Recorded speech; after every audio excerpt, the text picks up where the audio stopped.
I'm going to talk about a video that is one of the best, not just music videos ever made, but one of the best movies ever made. I'm sorry, but I do not consider Michael Jackson's Thriller a music video. Something just like that you just watch in passing to waste time.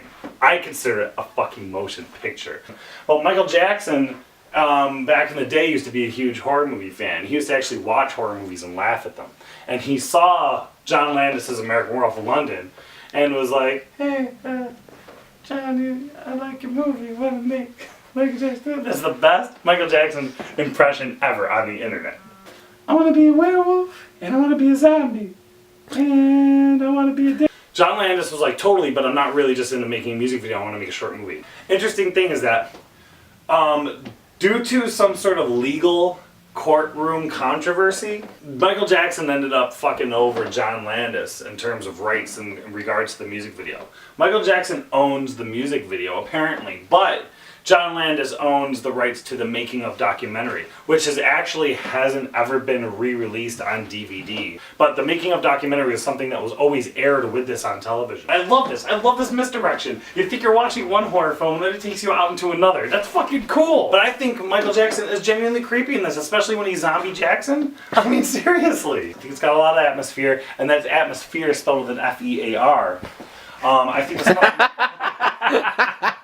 I like the juxtaposition of like sincere camp with creepy atmosphere and horror elements, like A Nightmare on Elm Street. Like that was so big in the 80s, and I love it. Now so many people try to emulate it and imitate it, but I feel like they're like parodying it or paying so much of a homage that they don't have enough of their own like personality injected into their original work.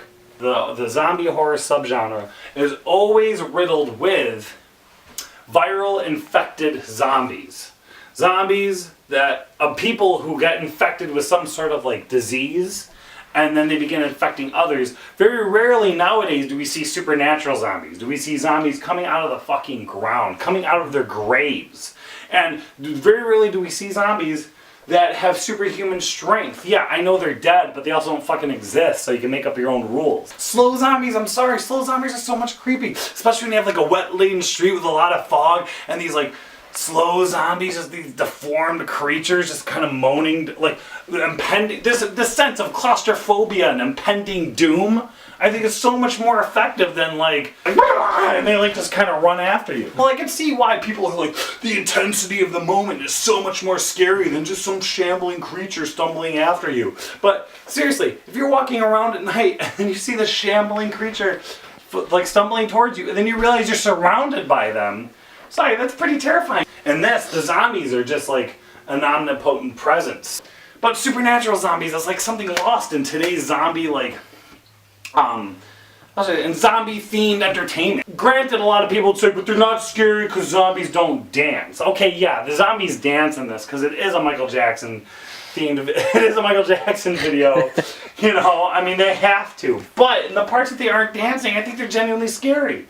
I wonder, though, if I can theorize that perhaps the dancing and the music gives them their power.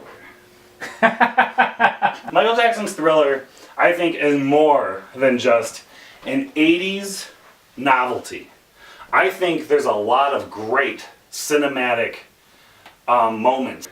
I'm just saying that I feel like it should be just as respected just as much as one of those other beloved horror films. And that's atmosphere spelled with an F-E-A-R.